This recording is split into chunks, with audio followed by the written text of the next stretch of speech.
So, good morning mga Lodi Cakes. So, for today's video is may gagawin tayo na reaction. Gawa ng may nag-comment dito sa isa sa video na pinost natin. And then, ang sabi niya dito, you forgot to show the bad side of Japan. Kaya madaming nagja-Japan kasi puro good side nakikita nila sa social media. Pakita mo din dito sa Japan, bad side, pati crime rate, kung gaano naka-unsafe sa particular part in Japan. So, ito legit din to siya mga Lods, no? Talagang tumataas din kasi talaga yung crime rate dito sa Japan. Talagang kung makikita nyo sa news dito sa Japan, maraming may tumatalon sa building.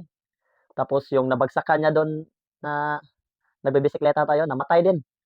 So may nananaksak, even dito sa train station or even sa some part ng Japan, may bigla na lang nananaksak, yung bigla ka na lang sasaksakin ba. And then may tinutulak sa train, mag-ingat po tayo sa train din kasi may minsan may nanunulak din diyan. Kaya halos lahat ng train station dito may barrier na, eh.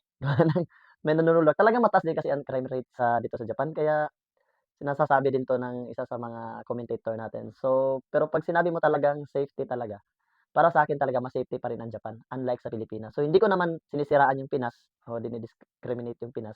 Alam naman ninyo 'yan na mas marami talagang patayan sa Pinas, 'no? So, maraming drug addict, ganito, ganito, maraming nire-rape.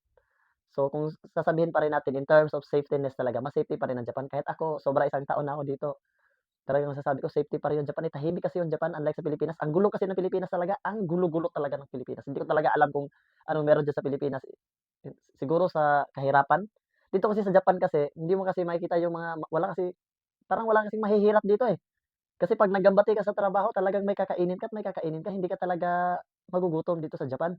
So, sa mga gustong pumunta ng Japan, mag-Japan pa rin kayo para may kasama kami rito.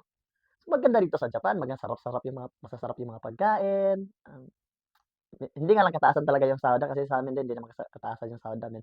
Pero at least napo-provide natin yung pangangailangan ng pamilya natin, nakakapagpadala tayo sa Pilipinas. So, encouragement pa rin sa mga Pilipino, pumunta pa rin kayo sa Japan kasi sama-sama tayo dito magtrabaho para sa ating mga pangarap. Ne, itsumo watashi no douga mite kurete arigatou gozaimasu.